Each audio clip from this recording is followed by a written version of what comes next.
ಎಲ್ರಿಗೂ ನಮಸ್ಕಾರ. Welcome to Bagur class YouTube channel. ನಾನು ನಿಂಗಪ್ಪ ಡಿ.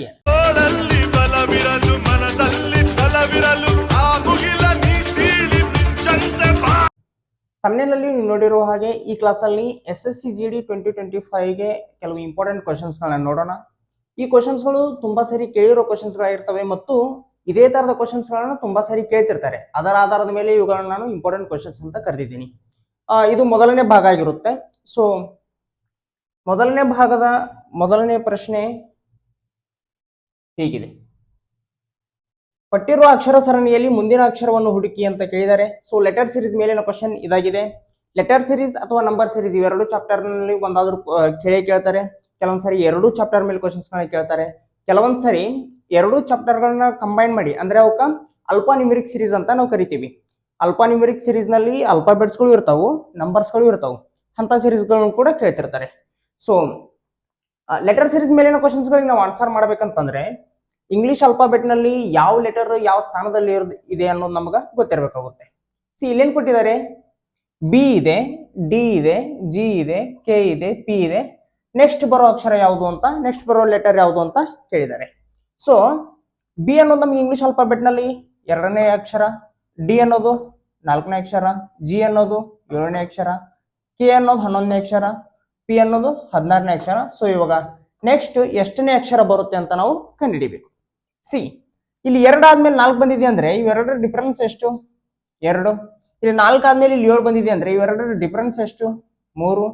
7 ಆದ್ಮೇಲೆ 11 ಬಂದಿದೆ ಅಂದ್ರೆ ಇವೆರಡರ ಡಿಫರೆನ್ಸ್ ಎಷ್ಟು? 4. 11 ಆದ್ಮೇಲೆ 16 ಬಂದಿದೆ ಅಂದ್ರೆ ಇವೆರಡರ ಡಿಫರೆನ್ಸ್ ಎಷ್ಟು? 5. ಸೊ ಇವಾಗ 16 ಮತ್ತು ಮುಂಬರುವ ಸಂಖ್ಯೆಯ ಡಿಫರೆನ್ಸ್ ಎಷ್ಟು ಇರ್ಬೇಕಂದ್ರೆ 6 ಇರಬೇಕು. ಇಲ್ಲಿ 2 ಇದೆ ಡಿಫರೆನ್ಸ್, ಇಲ್ಲಿ 3 ಇದೆ, ಇಲ್ಲಿ 4 ಇದೆ, ಇಲ್ಲಿ 5 ಇದೆ ಅಂದ್ಮೇಲೆ ಇಲ್ಲಿ 6 ಇರಬೇಕು. ಸೊ 16ಕ್ಕೆ 6 ಸೇರಿಸಿದ್ರೆ ಎಷ್ಟು ಬರುತ್ತೆ? 22 ಬರುತ್ತೆ. ಸೊ ಇಂಗ್ಲಿಷ್ ಅಲ್ಫಾಬೆಟ್ ನಲ್ಲಿ 22ನೇ ಲೆಟರ್ ಯಾವುದು? V. So option B, V is the right answer. So P ಆದ್ಮೇಲೆ ಇಲ್ಲಿ ಬರಬೇಕಾಗಿರೋದು ವಿ. ನೆಕ್ಸ್ಟ್ ಕ್ವಶನ್: ನಿರ್ದಿಷ್ಟ ಕೋಡ್ ಭಾಷೆಯಲ್ಲಿ ಕೋರ್ಟ್ ಅನ್ನು OCRTR ಎಂದು ಕೋಡ್ ಮಾಡಲಾಗಿದೆ ಮತ್ತು ಜಡ್ಜ್ ಅನ್ನು UJAEG ಎಂದು ಕೋಡ್ ಮಾಡಲಾಗಿದೆ. ಆ ಕೋಡ್ ಭಾಷೆಯಲ್ಲಿ ಆರ್ಡರ್ ಅನ್ನು ಹೇಗೆ ಕೋಡ್ ಮಾಡಲಾಗುತ್ತದೆ ಅಂತ ಕ್ವಶನ್ ಇದೆ. So coding and decoding chapter ಮೇಲಿನ ಕ್ವಶನ್ ಇದಾಗಿದೆ. ಬನ್ನಿ ನೋಡೋಣ. COURT ಕೋರ್ಟ್ ಅಂತ ಇರೋದನ್ನ ಅವ್ರು ಏನ್ ಮಾಡಿದ್ದಾರೆ? OCRTR ಅಂತ ಮಾಡಿದ್ದಾರೆ. ಸೊ ಇಲ್ಲಿ ಏನ್ ಮಾಡಿದ್ದಾರೆ? ಮೊದಲನೇ 2 ಅಕ್ಷರನ ಉಲ್ಟಾ ಮಾಡಿದ್ದಾರೆ. ಓ ಈ ಕಡೆ ಬರೋದು, ಸಿ ಈ ಕಡೆ ಬರ್ದಿದ್ದಾರೆ. ಕೊನೆಯ 2 ಅಕ್ಷರನ ಉಲ್ಟಾ ಬರ್ದಿದ್ದಾರೆ. ಟಿ ಇಲ್ಲಿ ಬರೋದು, ಆರ್ ಇಲ್ಲಿ ಬರ್ದಿದ್ದಾರೆ. ಸೊ ಮಧ್ಯದ ಅಕ್ಷರನ ಏನ್ ಮಾಡಿದ್ದಾರೆ? ಯು ಅನ್ನೋದು 21ನೇ ಲೆಟರ್, ಆರ್ ಅನ್ನೋದು 18ನೇ ಲೆಟರ್. ಸೊ 3 ಲೆಟರ್ ಕಡಿಮೆ ಮಾಡಿದ್ದಾರೆ ಮೊದಲನೇ ಕೋಡ್ ನಲ್ಲಿ. ನೆಕ್ಸ್ಟ್ ಏನ್ ಮಾಡಿದ್ದಾರೆ? ಜಡ್ಜ್ ಅನ್ನು UJAEG ಅಂತ ಬರ್ದಿದ್ದಾರಂತೆ.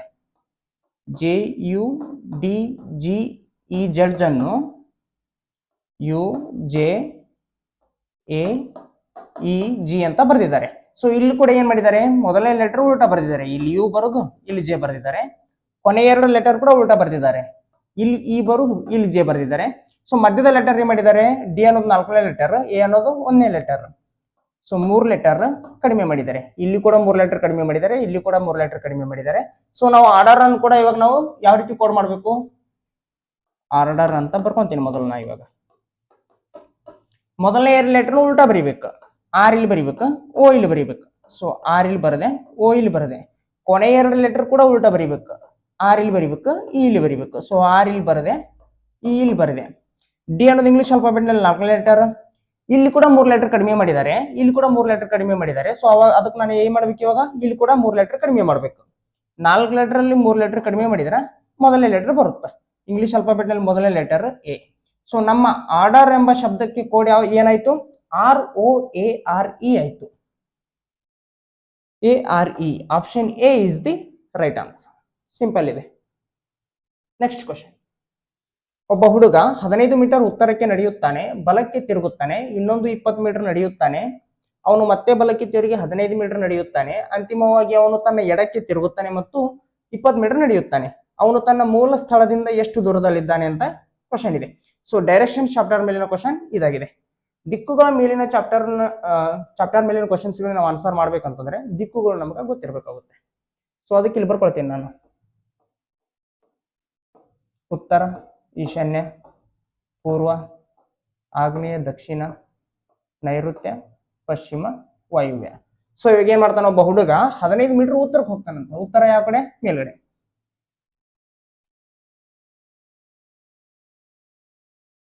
ಇಲ್ಲಿ ಸ್ಥಳದ ಅವನ ಸ್ಥಳದಿಂದ 15 ಮೀಟರ್ ಉತ್ತರಕ್ಕೆ ಹೋಗ್ತಾನಂತ.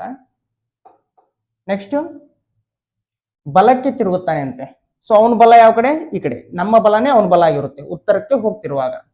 ಬಲಕ್ಕೆ ತಿರುಗಿ ಇನ್ನೊಂದು 20 ಮೀಟರ್ ನಡೀತಾನಂತ. ಸೊ ಇವಾಗ ಬಲಕ್ಕೆ ತಿರುಗಿ 20 ಮೀಟರ್ ನಡೀತಾನಂತ. 20 ಮೀಟರ್ ನಡೀತಾನಂತ. ಅವನು ಮತ್ತೆ ಬಲಕ್ಕೆ ತಿರುಗಿ 15 ಮೀಟರ್ ನಡೆಯುತ್ತಾನೆ ಅಂತ. ಈ ಕಡೆ ಹೊಂಟಾನಂದ್ಮೇಲೆ ಅವನ ಬಲ ಈ ಕಡೆ ಆಗುತ್ತೆ. ಮತ್ತೆ 15 ಮೀಟರ್ ನಡೀತಾನಂತ ಬಲಕ್ಕೆ ತಿರುಗಿ. 15 ಮೀಟರ್ ನಡೆದ. ಓಕೆ. ಅಂತಿಮವಾಗಿ ಅವನು ತನ್ನ ಎಡಕ್ಕೆ ತಿರುಗುತ್ತಾನೆ ಮತ್ತು 20 ಮೀಟರ್ ನಡೆಯುತ್ತಾನೆ. ಸೊ ದಕ್ಷಿಣದ ಕಡೆ ಫೇಸ್ ಮಾಡಿದ್ದಾನೆ. ಇದು ದಕ್ಷಿಣದ ಕಡೆ ಮುಖ ಮಾಡಿದ್ದಾನೆ ಅಂದ್ರೆ ನಮ್ಮ ಬಲ ಅವನ ಎಡ ಆಗಿರುತ್ತೆ.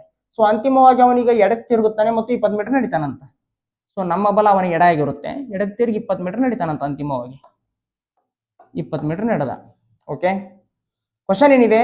ಅವನು ತನ್ನ ಮೂಲ ಸ್ಥಳದಿಂದ ಎಷ್ಟು ದೂರದಲ್ಲಿದ್ದಾನೆ ಅಂತ ಕ್ವಶನ್ ಇದೆ. ಅಂದ್ರೆ ಈ ಜಾಗದಿಂದ ಈ ಜಾಗಕ್ಕೆ ಇರುವ ಡಿಸ್ಟೆನ್ಸ್ ಎಷ್ಟು ಅಂತ ನಮ್ ಕ್ವಶನ್. ಇಲ್ಲಿಂದ ಇಲ್ಲಿಗೆ 20 ಮೀಟರ್ ಇದೆ ಅಂತ ನಮ್ಗೆ ಗೊತ್ತಿದೆ.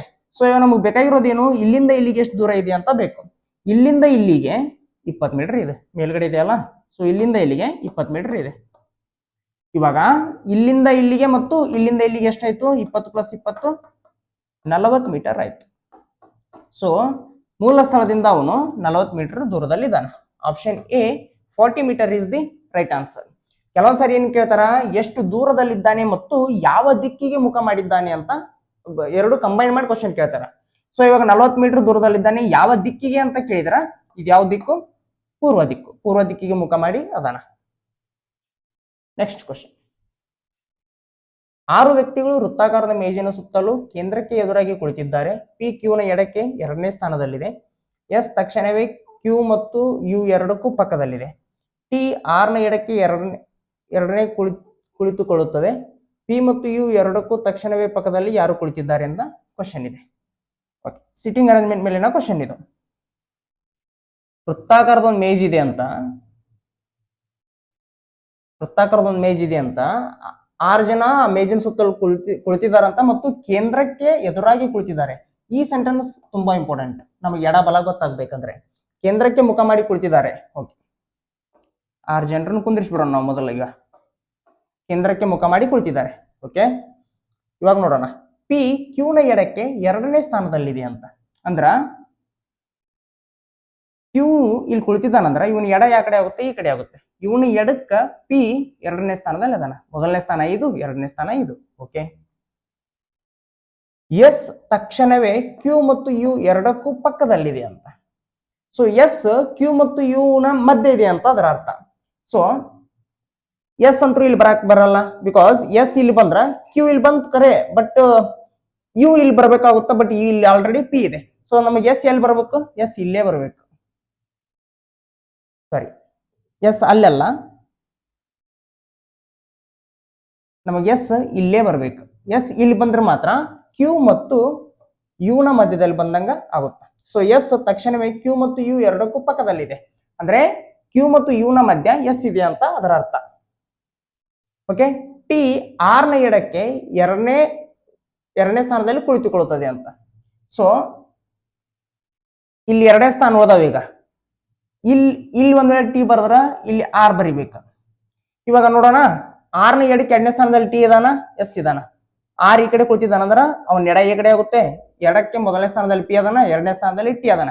ಒಂದ್ ವೇಳೆ ಇಲ್ಲಿ ಆರ್ ಬರೋದು ಇಲ್ಲಿ ಟಿ ಬರೋದ್ರ ಆರ್ ನ 2ನೇ ಸ್ಥಾನದಲ್ಲಿ ಬಲಕ್ ಟಿ 2ನೇ ಸ್ಥಾನದಲ್ಲಿ ಕುಳಿತಿರ್ತಾನೆ ಅಂತ ಆಗುತ್ತೆ. ಸೊ ಇವಾಗ ಆರ್ ಇಲ್ಲೇ ಬರ್ಬೇಕು, ಟಿ ಇಲ್ಲೇ ಬರ್ಬೇಕು. ಕ್ವಶನ್ ಏನಿದೆ? ಪಿ ಮತ್ತು ಯು ಎರಡಕ್ಕೂ ತಕ್ಷಣವೇ ಪಕ್ಕದಲ್ಲಿ ಯಾರು ಕುಳಿತಿದ್ದಾರೆ ಅಂತ ಹೇಳಿದ್ದಾರೆ. ಅದರ ಅರ್ಥ ಪಿ ಮತ್ತು ಯು ನ ಮಧ್ಯದಲ್ಲಿ ಯಾರು ಕುಳಿತಿದ್ದಾರೆ ಅಂತ ಅರ್ಥ. ಸೊ ಪಿ ಮತ್ತು ಯು ನ ಮಧ್ಯದಲ್ಲಿ ಯಾರು ಕುಳಿತಿದ್ದಾರೆ? ಪಿ ಮತ್ತು ಯು ನ ಮಧ್ಯದಲ್ಲಿ ಟಿ ಕುಳಿತಿದ್ದಾನ. So option A T is the right answer. Simple ಇದೆ. Next question. ಎಫ್ ಜೆ ಅವರ ಸಹೋದರ, ಇ ಡಿ ಅವರ ಸಹೋದರಿ, ಕೆ ಎಲ್ಲವರ ಸಹೋದರಿ, ಡಿ ಎಲ್ಲವರ ಮಗ, ಜೆ ಇ ಯ ತಂದೆ, ಡಿ ಎಫ್ ಗೆ ಹೇಗೆ ಸಂಬಂಧಿಸಿದೆ ಅಂತ ಕ್ವಶನ್ ಇದೆ. ಸೊ ಬ್ಲಡ್ ರಿಲೇಷನ್ ಚಾಪ್ಟರ್ ಮೇಲಿನ ಕ್ವಶನ್ ಇದು. ಬ್ಲಡ್ ರಿಲೇಷನ್ ಚಾಪ್ಟರ್ ನಲ್ಲಿ ನಮಗೆ ಒಂದೇನ್ ಗೊತ್ತಿರಬೇಕಂತಂದ್ರೆ, ನಾವು ಮೇಲ್ ಜೆಂಡರ್ ನ ಸ್ಕ್ವೇರ್ ನಲ್ಲಿ ರಿಪ್ರೆಸೆಂಟ್ ಮಾಡಿದರೆ ಫಿಮೇಲ್ ಜೆಂಡರ್ ನ ಸರ್ಕಲ್ ನಲ್ಲಿ ರಿಪ್ರೆಸೆಂಟ್ ಮಾಡ್ತಿರ್ತೀವಿ. ಸೊ ಅದು ಗೊತ್ತಿರಲಿ. ಮೇಲ್ ಜೆಂಡರ್ ನ ಸ್ಕ್ವೇರ್ ನಲ್ಲಿ ರಿಪ್ರೆಸೆಂಟ್ ಮಾಡಿದರೆ ಫಿಮೇಲ್ ಜೆಂಡರ್ ನ ಸರ್ಕಲ್ ನಲ್ಲಿ ರಿಪ್ರೆಸೆಂಟ್ ಮಾಡ್ತಿರ್ತೀವಿ. ಓಕೆ, ಮೊದಲ ಸೆಂಟೆನ್ಸ್ ಏನಿದೆ, ಎಫ್ ಜೆ ಅವರ ಸಹೋದರ ಅಂತೆ. ಎಫ್ ಅನ್ನೋನು ಜೆ ಅನ್ನೋರ ಸಹೋದರ, ಬಟ್ ಜೆ ಅನ್ನೋದು ನಮಗೆ ಮೇಲ್ ಫಿಮೇಲ್ ನಮಗೆ ಗೊತ್ತಿಲ್ಲ, ಸೊ ಅದಕ್ಕೆ ಹಾಗೆ ಬಿಡ್ತಾ ಇದ್ದೀನಿ. ಈ ಡಿ ಅವರ ಸಹೋದರಿ ಅಂತೆ. ಈ ಡಿ ಅವರ ಸಹೋದರಿ ಇರ್ಬೋದು, ಬಟ್ ಇವ್ರಿಬ್ರಿಗೂ ಅವ್ರಿಗೆ ಹೇಗೆ ಸಂಬಂಧ ಅಂತ ನಮ್ಗೆ ಗೊತ್ತಿಲ್ಲ, ಅದಕ್ಕೋಸ್ಕರ ಆ ಸೆಂಟೆನ್ಸ್ ನಾನು ಹೋಲ್ಡ್ ನಲ್ಲಿ ಇಡ್ತೀನಿ. ಕೆ ಎಲ್ ಅವರ ಸಹೋದರಿ ಅಂತೆ. ಕೆ ಎಲ್ ಅವರ ಸಹೋದರಿ ಇರ್ಬೋದು, ಬಟ್ ಇವ್ರಿಬ್ರಿಗೂ ಅವ್ರಿಗೆ ಹೇಗೆ ಸಂಬಂಧ ಅಂತ ನಮ್ಗೆ ಗೊತ್ತಿಲ್ಲ, ಅದಕ್ಕೋಸ್ಕರ ಅದನ್ನ ಹೋಲ್ಡ್ ನಲ್ಲಿ ಇಡ್ತೀನಿ. ಡಿ ಎಲ್ ಅವರ ಮಗ ಅಂತೆ. ಡಿ ಎಲ್ ಅವರ ಮಗ ಇರ್ಬೋದು, ಬಟ್ ಇವ್ರಿಬ್ರಿಗೂ ಅವ್ರಿಗೆ ಹೇಗೆ ಸಂಬಂಧ ಅಂತ ನಮ್ಗೆ ಗೊತ್ತಿಲ್ಲ, ಅದಕ್ಕೋಸ್ಕರ ಅದನ್ನ ಹೋಲ್ಡ್ ನಲ್ಲಿ ಇಡ್ತೀನಿ. ಇವಾಗ ಜೆ ಇ ಯ ತಂದೆ ಅಂತೆ. ಓಕೆ ಓಕೆ, ಇಲ್ಲಿ ಜೆ ಅದನಲ್ಲ, ಇವ ತಂದೆ. ಯಾರ ತಂದೆ? ಇ ಯ ತಂದೆ. ಬಟ್ ಈ ನಮಗ ಮೇಲ ಫಿಮೇಲ್ ಅಂತ ಗೊತ್ತಿಲ್ಲ, ಅದಕ್ಕೋಸ್ಕರ ಹಾಗೆ ಬಿಡ್ತಾ ಇದ್ದೀನಿ. ಇವಾಗ ಇಲ್ಲಿ ಬನ್ನಿ, ಈ ಡಿ ಅವರ ಸಹೋದರಿ ಅಂತೆ. ಓಕೆ ಓಕೆ, ಈ ಅದಾಳಲ್ಲ ಇವಳು ಡಿ ಅವರ ಸಹೋದರಿ ಅಂತೆ. ಓಕೆ, ಕೆ ಎಲ್ ಅವರ ಸಹೋದರಿ ಅಂತೆ. ಸೊ ಇಲ್ಲಿ ಕೇನು ಇಲ್ಲ, ಎಲ್ಲೂ ಇಲ್ಲ, ಹಾಗೆ ಬಿಡ್ತಾ ಇದ್ದೀನಿ. ಡಿ ಎಲ್ ಅವರ ಮಗ ಅಂತೆ. ಸೊ ಈ ಡಿ ಅದಾನಲ್ಲ ಇವನು ಎಲ್ ಅವರ ಮಗ ಅಂತೆ. ಓಕೆ, ಇವಾಗ ಈ ಸೆಂಟೆನ್ಸ್ಗೆ ಬರ್ತೇನೆ. ಕೆ ಎಲ್ ಅವರ ಸಹೋದರಿ ಅಂತೆ. ಸೊ ಕೆ ಅನ್ನೋಳು ಈ ಎಲ್ಗೆ ಸಹೋದರಿ ಅಂತೆ. ಓಕೆ, ಎಲ್ಲ ಸೆಂಟೆನ್ಸ್ ಕವರ್ ಆದುವಾ? ಮತ್ತೊಮ್ಮೆ ನೋಡ್ಬಿಡೋಣ. ಇವಾಗ ಎಫ್ ಜೆ ಅವರ ಸಹೋದರ, ಅಫ್ಕೋರ್ಸ್ ಬರ್ಕೊಂಡಿದೀವಿ. ಈ ಡಿ ಅವರ ಸಹೋದರಿ, ಈ ಡಿ ಅವರ ಸಹೋದರಿ ಅಫ್ಕೋರ್ಸ್ ಬರ್ಕೊಂಡಿದೀವಿ. ಕೆ ಎಲ್ ಅವರ ಸಹೋದರಿ, ಕೆ ಎಲ್ ಅವರ ಸಹೋದರಿ ಅಫ್ಕೋರ್ಸ್ ಬರ್ಕೊಂಡಿದೀವಿ. ಡಿ ಎಲ್ ಅವರ ಮಗ, ಡಿ ಎಲ್ ಅವರ ಮಗ ಬರ್ಕೊಂಡಿದೀವಿ. ಸೊ ಎಲ್ಲ ಸೆಂಟೆನ್ಸ್ ಕವರ್ ಆದವು. ಇವಾಗ ಇಲ್ಲಿ ಸ್ವಲ್ಪ ಅಬ್ಸರ್ವ್ ಮಾಡಿ. ಜೇನ ಮಗಳು ಇ, ಇ ನ ಸಹೋದರ ಡಿ, ಡಿ ಎಲ್ ನ ಮಗ. ಅಂದ್ರೆ ಇವ್ರಿಬ್ಬರ ತಂದೆ ಜೆ ಅಂದ್ಮೇಲೆ ಎಲ್ ನ ಮಗ ಡಿ ಅಂದ್ಮೇಲೆ ಡಿ ಎಲ್ ಡಿಗೆ ತಾಯಿನೇ ಆಗ್ಬೇಕು. ಬಿಕಾಸ್ ತಂದೆ ಆಲ್ರೆಡಿ ಜೆ ಅದಾನ. ಸೊ ಎಲ್ಲ ನೋಡು ತಾಯಿನೇ ಆಗ್ಬೇಕು. ಇ ಮತ್ತು ಡಿಗೆ ಜೆ ತಂದೆ ಅಂದ್ಮೇಲೆ ಇ ಮತ್ತು ಡಿಗೆ ಎಲ್ ತಾಯಿ ಅಂದ್ಮೇಲೆ ಇವರಿಬ್ರು ಗಂಡ ಹೆಂಡತಿ ಆಗ್ಬೇಕು, ಹಸ್ಬೆಂಡ್ ಅಂಡ್ ವೈಫ್ ಆಗ್ಬೇಕು. ಓಕೆ, ಇರ್ಲಿ. ಕ್ವಶನ್ ಏನ್ ಕೇಳಿದ್ದಾರೆ, ಡಿ ಎಫ್ ಗೆ ಹೇಗೆ ಸಂಬಂಧಿಸಿದೆ ಅಂತ ಕ್ವಶನ್ ಇದೆ. ಇಲ್ಲಿರೋ ಡಿ ಇಲ್ಲಿರೋ ಎಫ್ ಗೆ ಹೇಗೆ ಸಂಬಂಧ ಅಂದ್ರೆ ಸಹೋದರನ ಮಗ ಈತನಿಗೆ ಹೇಗೆ ಸಂಬಂಧ? ನಮ್ಮ ಭಾಷೆಯಲ್ಲಿ ಮಗಾನೇ ಆಗ್ಬೇಕು, ಬಟ್ ಇಂಗ್ಲಿಷ್ ಬ್ಲಡ್ ರಿಲೇಷನ್ಸ್ ನಲ್ಲಿ ಇವ್ನು ಯಾವಾಗ್ಲೂ ನೆಫ್ಯೂ ಆಗಿರ್ತಾನೆ. ಸಹೋದರನ ಮಗ ಆತನಿಗೆ ನೆಫ್ಯೂ ಆಗಿರ್ತಾನೆ. ಇದೊಂದು ನಾವು ತುಂಬಾ ಗಮನಿಸಬೇಕಾದ ಡಿಫ್ರೆನ್ಸ್ ಆಗಿದೆ. ನಾ ಬ್ಲಡ್ ರಿಲೇಷನ್ ಚಾಪ್ಟರ್ ಹೇಳುವಾಗ ಇನ್ ಡೀಟೇಲ್ ಆಗಿ ಹೇಳ್ತೀನಿ.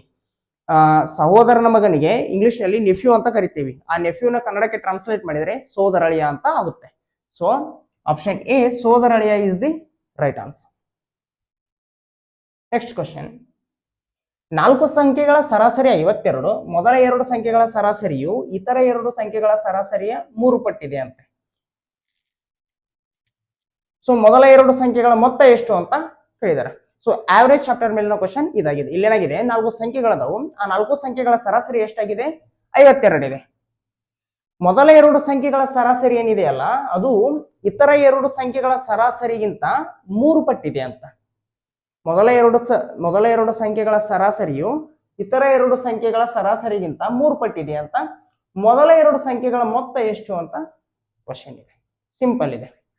ಓಕೆ, 4 ಸಂಖ್ಯೆಗಳ ಸರಾಸರಿ 52 ಅಂದ್ರ ಆ 4 ಸಂಖ್ಯೆಗಳನ್ನು ಕೂಡಿಸಿದ್ರೆ ನಮಗ 52 ಇಂಟು 4 ಬರುತ್ತಾ? 4 2 8, 4 5 20. ಸಿ, ಆ 4 ಸಂಖ್ಯೆಗಳ ಸರಾಸರಿ ನಾವು ಹೆಂಗ್ ಕಂಡು ಹಿಡಿದಿರ್ತೀವಿ? ಆ 4 ಸಂಖ್ಯೆಗಳನ್ನು ಕೂಡಿಸಿ ಡಿವೈಡ್ ಬೈ 4 ಮಾಡಿದಾಗ ಆ 4 ಸಂಖ್ಯೆಗಳು ನಮ್ಗೆ ಸರಾಸರಿ ಸಿಕ್ಕಿರುತ್ತೆ. ಸೊ ಈಗ 4 ಸಂಖ್ಯೆಗಳ ಮೊತ್ತ ಬೇಕಾದ್ರೆ 52ಕ್ಕೆ 4ರಿಂದ ಮಲ್ಟಿಪ್ಲೈ ಮಾಡಬೇಕು.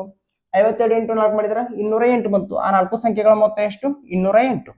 ಇಲ್ಲಿ ಮೊದಲ 2 ಸಂಖ್ಯೆಗಳ ಸರಾಸರಿ ಕೊನೆಯ 2 ಸಂಖ್ಯೆಗಳ ಸರಾಸರಿಗಿಂತ 3 ಪಟ್ಟಿದೆ ಅಂತ. ಅಂದ್ರೆ ಮೊದಲ 2 ಕೊನೆಯ 2 ಸಂಖ್ಯೆಗಳ ಸರಾಸರಿ 1 ಯೂನಿಟ್ ಇದ್ರೆ ಮೊದಲ 2 ಸಂಖ್ಯೆಗಳ ಸರಾಸರಿ 3 ಯೂನಿಟ್ ಇದೆ. ಅಂದ್ರೆ ಕೊನೆಯ 2 ಸಂಖ್ಯೆಗಳ ಮೊತ್ತಕ್ಕಿಂತ ಮೊದಲ 2 ಸಂಖ್ಯೆಗಳ ಮೊತ್ತ 3 ಪಟ್ಟಿದೆ ಅಂತ. ಇದು ಮೊದಲ 2 ಸಂಖ್ಯೆಗಳ ಮೊತ್ತ, ಇದು ಕೊನೆಯ 2 ಸಂಖ್ಯೆಗಳ ಮೊತ್ತ. ಇವೆರಡೂ ಮೊತ್ತವನ್ನು ಸೇರಿಸಿದ್ರೆ ಎಷ್ಟು ಬರುತ್ತಾ? 4 ಯೂನಿಟ್ ಬರುತ್ತೆ. ಆ 4 ಯೂನಿಟ್ ಅನ್ನೋದೇ ನಮ್ಗೆ 208 ಆಗಿದೆ. ಕ್ವಶನ್ ಏನ್ ಕೇಳಿದಾರ, ಮೊದಲ 2 ಸಂಖ್ಯೆಗಳ ಮೊತ್ತ ಕೇಳಿದಾರ. ಮೊದಲ 2 ಸಂಖ್ಯೆಗಳ ಮೊತ್ತ ಎಷ್ಟಿದೆ, 3 ಯೂನಿಟ್ ಇದೆ. ಹಾಗಾದ್ರೆ ಆ 3 ಯೂನಿಟ್ ಅನ್ನೋದು ಎಷ್ಟಾಗುತ್ತೆ, ಇಷ್ಟು ಕಂಡು ಬಿಟ್ರೆ ನಮಗ ಆನ್ಸರ್ ಬರುತ್ತೆ. 4 1 4, 4 5 20, 4 2 8, 52 ಇಂಟು 3 ಅಂದ್ರೆ 3 2 6, 5 3 15, 156 ಆಗುತ್ತೆ. So option A 156 is the right answer. ಮತ್ತೊಮ್ಮೆ ಹೇಳ್ತೀನಿ ನೋಡಿ, 4 ಸಂಖ್ಯೆಗಳ ಸರಾಸರಿ 52 ಅಂದ್ರೆ ಆ 4 ಸಂಖ್ಯೆಗಳ ಮೊತ್ತ 52 ಇಂಟು 4 ಆಗಿರುತ್ತೆ. ಅದು 208 ಬಂತು. ಇವಾಗ ಏನಾಗಿದೆ, ಮೊದಲ 2 ಸಂಖ್ಯೆಗಳ ಸರಾಸರಿಯು ಕೊನೆಯ 2 ಸಂಖ್ಯೆಗಳ ಸರಾಸರಿಗಿಂತ 3 ಪಟ್ಟಿದೆ ಅಂತ. ಅದರ ಅರ್ಥ ಏನಂದ್ರೆ ಮೊದಲ 2 ಸಂಖ್ಯೆಗಳ ಮೊತ್ತ ಕೊನೆಯ 2 ಸಂಖ್ಯೆಗಳ ಮೊತ್ತಕ್ಕಿಂತ 3 ಪಟ್ಟು ಇರುತ್ತೆ. ಅಂದ್ರೆ ಕೊನೆಯ 2 ಸಂಖ್ಯೆಗಳ ಮೊತ್ತ 1 ಯೂನಿಟ್ ಆದ್ರೆ ಮೊದಲ 2 ಸಂಖ್ಯೆಗಳ ಮೊತ್ತ 3 ಯೂನಿಟ್ ಆಗಿರುತ್ತೆ. ಬಿಕಾಸ್ ಇದ್ರ 3 ಪಟ್ಟಿದೆ ಇದು. ಇವಾಗ ಅವೆರಡೂನ ಆಡ್ ಮಾಡಿದ್ರೆ ಎಷ್ಟು ಬರುತ್ತೆ, 4 ಯೂನಿಟ್ ಬರುತ್ತೆ. ಆ 4 ಯೂನಿಟ್ ಅನ್ನೋದೇ ನಮ್ಗೆ 208 ಆಗಿದೆ. ಕೇಳಿರೋದೇನು, ಮೊದಲ 2 ಸಂಖ್ಯೆಗಳ ಮೊತ್ತ ಕೇಳಿದಾರ. ಸೊ 3 ಯೂನಿಟ್ ಅಂದ್ರೆ 4 ಯೂನಿಟ್ ಅಂದ್ರೆ 208 ಅಂದ್ರೆ 3 ಯೂನಿಟ್ಗೆ ಎಷ್ಟಾಗುತ್ತೆ, 156 ಆಗುತ್ತೆ. ಒಂದ್ ವೇಳೆ ಕೊನೆಯ 2 ಸಂಖ್ಯೆಗಳ ಮೊತ್ತ ಕೇಳಿದ್ರ ಈ 3 ಜಾಗದಲ್ಲಿ ನಾವು 1 ಬರ್ಕೊಳ್ಬೇಕಾಗಿತ್ತು. ನೆಕ್ಸ್ಟ್ ಕ್ವಶನ್, ಯು ವಿಗಿಂತ 5% ಹೆಚ್ಚು ಅಂಕಗಳನ್ನು ಪಡೆದರೆ ವಿ ಅಂಕಗಳು ಯು ಅಂಕಗಳಿಗಿಂತ ಎಷ್ಟು ಶೇಕಡ ಕಡಿಮೆ ಅಂತ ಕೇಳಿದಾರೆ. ಸೊ ಪರ್ಸೆಂಟೇಜ್ ಚಾಪ್ಟರ್ ಮೇಲಿನ ಕ್ವಶನ್ ಇದು. ಇಲ್ಲೇನಾಗಿದೆ, ಯು ವಿಗಿಂತ 5% ಹೆಚ್ಚು ಅಂಕಗಳನ್ನ ಪಡೆದರೆ. ಸೊ ಯು ಅನ್ನವ ವಿಗಿಂತ 5% ಹೆಚ್ಚು ಅಂಕಗಳನ್ನ ಪಡೆದಿದ್ದಾನ. ಅಂದ್ರೆ ವಿ ಏನಾದರೂ 100 ಅಂಕ ಪಡೆದಿದ್ರ ಯು 105 ಪಡೆದಿದ್ದಾನ. ಬಿಕಾಸ್ 5% ಹೆಚ್ಚು ಪಡೆದಿದ್ದಾನ. ಯು ವಿಗಿಂತ 5% ಹೆಚ್ಚು ಪಡೆದಿದ್ದಾನ. ಕ್ವಶನ್ ಏನಿದೆ, ವಿ ಅಂಕಗಳು ಯು ಅಂಕಗಳಿಗಿಂತ ಎಷ್ಟು ಶೇಕಡ ಕಡಿಮೆ ಅಂತ ಕ್ವಶನ್ ಇದೆ. ಸೊ ಇಲ್ಲಿ ನೋಡಿ, ವಿ ಅಂಕಗಳು ಯು ಅಂಕಗಳಿಂದ ಎಷ್ಟು ಕಡಿಮೆ, 5 ಅಂಕಗಳು ಕಡಿಮೆ ಅದಾವ. 5 ಅಂಕಗಳು ಕಡಿಮೆ ಅದಾವ. ಬಟ್ ಅವ್ರು ಕೇಳಿರೋದು ಶೇಕಡ. ವಿ ಅಂಕಗಳು ಯು ಅಂಕಗಳಿಗಿಂತ 5 ಅಂಕಗಳು ಕಡಿಮೆ ಅದಾವ. ಎಷ್ಟಕ್ಕ, 105ಕ್ಕ. 105ಕ್ಕೆ 5 ಅಂಕಗಳು ಕಡಿಮೆ ಅದಾವ ಅಂದ್ರ 100ಕ್ಕೆ ಎಷ್ಟು. ಯಾಕೆ ನಾವು 100ಕ್ಕೆ ಅಂತ ಕಂಡುಹಿಡಿಬೇಕು, ಕೇಳಿರೋದು ಶೇಕಡದಲ್ಲಿ, ಕೇಳಿರೋದು ಪರ್ಸೆಂಟೇಜ್ ನಲ್ಲಿ. Percentage the word it self says per century, ಪ್ರತಿ 100ಕ್ಕೆ ಅಂತ ನಾವು ಕಂಡುಹಿಡಿಬೇಕು. ಸೊ 105ಕ್ಕೆ 5 ಕಡಿಮೆ ಅಂದ್ರ 100ಕ್ಕೆ ಎಷ್ಟು ಕಡಿಮೆ ಆದಂಗ ಅಂತ ಕಂಡುಹಿಡಿಬೇಕು. 5 1 5, 5 2 10, 5 1 5. ಸೊ 100/21 ಆಯ್ತು. 21 4 84, 16 ಕ್ಯಾರಿ ಆಯ್ತು. 100ರಲ್ಲಿ 84 ಮೈನಸ್ ಮಾಡಿದರೆ 16 ಉಳಿತು. ನಮಗೆ 4 ಪಾಯಿಂಟ್ ಸಮಥಿಂಗ್ ಬರುತ್ತೆ ಅಂತ ಗೊತ್ತಾಗ್ಬಿಡ್ತು. 4 ಪಾಯಿಂಟ್ ಸಮಥಿಂಗ್ ಇರೋದು ಆಪ್ಷನ್ ಬಿ ನಲ್ಲಿ ಮಾತ್ರ ಇದೆ. So option B 4.7% is the right answer. Point code 0 ಅಥವಾ ಇನ್ನೂ ಕಂಟಿನ್ಯೂ ಮಾಡಬಹುದಾದ್ರೆ ಪಾಯಿಂಟ್ ಕೋಡ್ 0 ಅಳಿಸ್ಕೊಂಡೆ. ಸೊ 21 ವೇಳೆ 147 ಮತ್ತೆ 13 ಕ್ಯಾರಿ ಆಗುತ್ತೆ, ಮತ್ತೆ ಹಂಗೆ ಕಂಟಿನ್ಯೂ ಆಗುತ್ತೆ. So 4.7% is the right answer. Option B is the right answer. ತುಂಬಾ ಸಿಂಪಲ್ ಇದೆ. ನೆಕ್ಸ್ಟ್ ಕ್ವಶನ್, ಅಮರ್ ಸಚಿನ್ಗಿಂತ 10% ಹೆಚ್ಚು ದಕ್ಷರು. ಸಚಿನ್ ಒಬ್ಬನೇ ಒಂದು ಕೆಲಸವನ್ನು 44 ದಿನಗಳಲ್ಲಿ ಮುಗಿಸಿದರೆ ಅಮರ್ ಒಬ್ಬನೇ ಎಷ್ಟು ದಿನಗಳಲ್ಲಿ ಅದೇ ಕೆಲಸವನ್ನು ಪೂರ್ಣಗೊಳಿಸುತ್ತಾನೆ ಅಂತ ಕ್ವಶನ್ ಕೇಳಿದ್ದಾರೆ. So time and work chapter ಮೇಲಿನ ಕ್ವಶನ್ ಇದಾಗಿದೆ. ಏನಾಗಿದೆ, ಅಮರ್ ಅನ್ನವ ಸಚಿನ್ಗಿಂತ 10% ಹೆಚ್ಚು ದಕ್ಷ ಅಂತೆ. ದಕ್ಷ ಮೀನ್ಸ್ ಎಫಿಷಿಯಂಟ್ ಆಗದಾನಂತ. ಅಂದ್ರೆ ಅಮರ್ ಸಚಿನ್ಗಿಂತ ಹೆಚ್ಚು ದಕ್ಷತೆಯಿಂದ ಕೆಲಸ ಮಾಡ್ತಾನೆ ಅಂದ್ಮೇಲೆ ಸಚಿನ್ಗಿಂತ ಅಮರ್ ಕಡಿಮೆ ಟೈಮ್ ತಗೊಳ್ಬೇಕು. ಸೊ ಯಾರು ಹೆಚ್ಚು ಎಫಿಷಿಯಂಟ್ ಇರ್ತಾರೋ ಕೆಲಸ ಮಾಡ್ಲಿಕ್ಕೆ ಅವ್ರು ಕಡಿಮೆ ಟೈಮ್ ತಗೊಂತಾರ. ಸೊ ಇಲ್ಲಿ ಏನಾಗಿದೆ, ಸಚಿನ್ ಒಬ್ಬನೇ ಒಂದು ಕೆಲಸವನ್ನ 44 ದಿನದಲ್ಲಿ ಮುಗಿಸ್ತಾ ಇದ್ದಾನೆ ಅಂತಂದ್ರೆ ಅಮರ್ ಒಬ್ಬನೇ ಆ ಕೆಲಸವನ್ನು ಎಷ್ಟು ದಿನದಲ್ಲಿ ಮುಗಿಸ್ತಾನೆ ಅಂತ ನಮ್ಮ ಕ್ವಶನ್ ಇದೆ. ಕಾಮನ್ ಸೆನ್ಸ್ ಇಂದ ನಾವು ಯೋಚನೆ ಮಾಡಿದ್ರೆ 2 ಸೆಕೆಂಡ್ ಅಲ್ಲಿ ಇದಕ್ಕೆ ನಾವು ಆನ್ಸರ್ ಮಾಡಿಬಿಡ್ಬೋದು. ಇಲ್ಲಿ ನೋಡಿ, ಅಮರ್ ಸಚಿನ್ಗಿಂತ ಹೆಚ್ಚು ದಕ್ಷ ಅದಾನ. ಅಮರ್ ಸಚಿನ್ಗಿಂತ ಹೆಚ್ಚು ದಕ್ಷ ಅದಾನ ಅಂದ್ಮೇಲೆ ಸಚಿನ್ ಒಂದು ಕೆಲಸ ಮುಗಿಸಕ್ಕೆ ಎಷ್ಟು ಟೈಮ್ ತಗೋತಾನೋ ಅದಕ್ಕಿಂತ ಕಡಿಮೆ ಅಮರ್ ತಗೊಳ್ಬೇಕು. ಸೊ 44ಕ್ಕಿಂತ ಕಡಿಮೆ ಆಪ್ಷನ್ ಎ ಮಾತ್ರ ಇದೆ. ಸೊ 40 ದಿನಗಳು ಇಸ್ ದಿ ರೈಟ್ ಆನ್ಸರ್. ನಾವು ಕಾಮನ್ ಸೆನ್ಸ್ ಇಂದ ಯೋಚನೆ ಮಾಡಿದ್ರೆ 2 ಸೆಕೆಂಡ್ ಸಾಕು ಈ ಕ್ವಶನ್ ನಾವು ಆನ್ಸರ್ ಮಾಡ್ಲಿಕ್ಕೆ. ಬಟ್ ಸ್ಟಿಲ್ ಎಕ್ಸ್ಪ್ಲೈನ್ ಮಾಡ್ತೀನಿ ನೋಡಿ. ಅಮರ್ ಸಚಿನ್ಗಿಂತ 10% ಹೆಚ್ಚು ದಕ್ಷ ಅಂತೆ. ಇದು ಅಮರ್, ಇದು ಸಚಿನ್. ಅಂದ್ರೆ ಸಚಿನ್ 100% ಇದ್ರೆ ಅಮರ್ 110% ಎಫಿಷಿಯಂಟ್ ಇದೆ. ಸೊ ಸಚಿನ್ ಒಬ್ಬನೇ ಒಂದು ಕೆಲಸವನ್ನು 44 ದಿನದಿಂದ ಮುಗಿಸ್ತಾನಂತ. ಅಂದ್ರೆ 100% ಇರೋ ಸಚಿನ್ ಒಂದು ಕೆಲಸವನ್ನ 44 ದಿನದಿಂದ ಮುಗಿಸಿದ್ರ ಅದೇ ಕೆಲಸನ 110% ಎಫಿಷಿಯಂಟ್ ಇರೋ ಅಮರ್ ಎಷ್ಟು ದಿನದಿಂದ ಮುಗಿಸ್ತಾನೆ ಅಂತ ನಮಗ ಕ್ವಶನ್ ಇದೆ. ಈ 0 ಕ್ಯಾನ್ಸಲ್, 11 11, 11 4 44, 4 × 10 ಅಂದ್ರೆ 40. So option A 40 days is the right answer. Next question, P ratio Q ಅಂದ್ರೆ 6:5 ಅಂತೆ, ಮತ್ತು ಕ್ಯೂ ರೇಷಿಯೋ 6 ಅಂದ್ರೆ 3:4 ಆಗಿದ್ದಾರೆ. Q ratio P plus R ನ ಮೌಲ್ಯ ಎಷ್ಟು ಅಂತ ಕ್ವಶನ್ ಇದೆ. ರೇಷಿಯೋಸ್ ಚಾಪ್ಟರ್ ಮೇಲಿನ ಕ್ವಶನ್ ಇದಾಗಿದೆ. ಪಿ ರೇಷಿಯೋ ಕ್ಯೂ ಏನಾಗಿದೆ, 6:5 ಆಗಿದೆ. ಕ್ಯೂ ರೇಷಿಯೋ ಆರ್ ಏನಾಗಿದೆ, 3:4 ಆಗಿದೆ. ಸಿ, ಇಲ್ಲಿ ಪಿ ನ ವ್ಯಾಲ್ಯೂ 6 ಇದೆ, ಕ್ಯೂ ನ ವ್ಯಾಲ್ಯೂ 5 ಯೂನಿಟ್ ಇದೆ. ಇಲ್ಲಿ ಕ್ಯೂ ನ ವ್ಯಾಲ್ಯೂ 3 ಇದೆ, ಆರ್ ನ ವ್ಯಾಲ್ಯೂ 4 ಯೂನಿಟ್ ಇದೆ. ಹಂಗಾಗ್ಬಾರ್ದಲ್ಲ, ಕ್ಯೂ ನ ವ್ಯಾಲ್ಯೂ ಇಲ್ಲಿ 5 ಯೂನಿಟ್ ಇದೆ, ಕ್ಯೂ ನ ವ್ಯಾಲ್ಯೂ ಇಲ್ಲಿ 3 ಯೂನಿಟ್ ಇದೆ, ಸೇಮ್ ಇರಬೇಕಾಗುತ್ತೆ. ಸೊ ಸೇಮ್ ಇಲ್ಲ ಅಂದ್ರೆ ನಾವು ಸೇಮ್ ಮಾಡ್ಕೋಬೇಕಾಗುತ್ತೆ. ಸೊ ಸೇಮ್ ಮಾಡ್ಕೋಬೇಕಂತಂದ್ರೆ ಇದ್ರ ವ್ಯಾಲ್ಯೂನ ಇಲ್ಲಿ ಇವೆರಡಕ್ಕೂ ಮಲ್ಟಿಪ್ಲೈ ಮಾಡಬೇಕು, ಇದರ ವ್ಯಾಲ್ಯೂನ ಇವೆರಡಕ್ಕೂ ಮಲ್ಟಿಪ್ಲೈ ಮಾಡಬೇಕು. ಸೊ ಇದಕ್ಕೆ ನಾನು 3 ರಿಂದ ಮಲ್ಟಿಪ್ಲೈ ಮಾಡ್ತೀನಿ, ಈ ರೇಷಿಯೋಕ್ಕೆ ನಾನು 5 ರಿಂದ ಮಲ್ಟಿಪ್ಲೈ ಮಾಡ್ತೀನಿ. ಇವಾಗ ಏನಾಗುತ್ತೆ, ಪಿ ರೇಷಿಯೋ ಕ್ಯೂ ಏನಾಗುತ್ತೆ, 6 3 18, 5 3 15. ಇದಕ್ಕಿಂತ ಈಸಿ ಮೆಥಡ್ ಹೇಳ್ತೀನಿ ಸ್ವಲ್ಪ. ಕ್ಯೂ ರೇಷಿಯೋ ಆರ್ ಏನಾಗುತ್ತೆ, 5 3 15, 5 4 20. ಸೊ ಪಿ ರೇಷಿಯೋ ಕ್ಯೂ ಇಲ್ಲಿ ಏನಾಯ್ತು, 18:15 ಆಯ್ತು. ಕ್ಯೂ ರೇಷಿಯೋ ಆರ್ ವ್ಯಾಲ್ಯೂ ಏನಾಯ್ತು, 15:20 ಆಯ್ತು. ಕ್ಯೂ ವ್ಯಾಲ್ಯೂ ಇಲ್ಲೂ 15 ಇದೆ, ಕ್ಯೂ ವ್ಯಾಲ್ಯೂ ಇಲ್ಲೂ ಕೂಡ 15 ಇದೆ. ಓಕೆ, ಕ್ವಶನ್ ಏನ್ ಕೇಳಿದ್ದಾರೆ, Q ratio P plus R ನ ಮೌಲ್ಯ ಎಷ್ಟು ಅಂತ ಕೇಳಿದ್ದಾರೆ. ಸೊ ಕ್ಯೂ ನ ವ್ಯಾಲ್ಯೂ ಏನಿದೆ, 15 ಇದೆ, 15 ರೇಷಿಯೋ ಪಿ ಪ್ಲಸ್ ಆರ್ ಅಂತೆ. ಪಿದು 18 ಇದೆ, ಆರ್ದು 20 ಇದೆ. So 20 + 18 38. So Q ratio P plus R ಅಂದ್ರೆ 15:38 ಆಗುತ್ತೆ. Okay, option D 15:38 is the right answer. ಒಂದು ಈಸಿ ಟ್ರಿಕ್ ಹೇಳ್ತೀನಿ ನೋಡಿ. 2 ರೇಷಿಯೋ ಕೊಟ್ಟಿದ್ದಾರ, ಅದರಲ್ಲಿ 3 ಅಕ್ಷರಗಳದ ಅಂದಾಗ ಯಾವ್ಯಾವ ಅದಾವು, P ratio, Q ratio, R ಇದೆ. ಪಿ ರೇಷಿಯೋ ಕ್ಯೂ ಏನಿದೆ, 6:5 ಇದೆ, 6:5 ಇದೆ. ಕ್ಯೂ ರೇಷಿಯೋ ಆರ್ ಏನಿದೆ, 3:4 ಇದೆ. ಸೊ ಹೀಗಿದೆ ನಮಗೆ. ಇವಾಗ ಏನ್ ಮಾಡ್ಬೇಕು, ಇಲ್ಲಿರೋ 3ನ ಇಲ್ಲಿ ಕೂಡ ಬರ್ಕೊಳ್ಬೇಕು, ಇಲ್ಲಿರೋ 5ನ ಇಲ್ಲಿ ಕೂಡ ಬರ್ಕೋಬೇಕು. ಇವಾಗ ಇವೆರಡನ್ನು ಮಲ್ಟಿಪ್ಲೈ ಮಾಡಿಬಿಟ್ರೆ ನಮಗೆ ಪಿ ವ್ಯಾಲ್ಯೂ ಸಿಗುತ್ತೆ, ಇವೆರಡನ್ನು ಮಲ್ಟಿಪ್ಲೈ ಮಾಡಿಬಿಟ್ರೆ ನಮಗೆ ಕ್ಯೂ ನ ವ್ಯಾಲ್ಯೂ ಸಿಗುತ್ತೆ, ಇವೆರಡನ್ನು ಮಲ್ಟಿಪ್ಲೈ ಮಾಡಿಬಿಟ್ರೆ ನಮಗೆ ಆರ್ ನ ವ್ಯಾಲ್ಯೂ ಸಿಗುತ್ತೆ.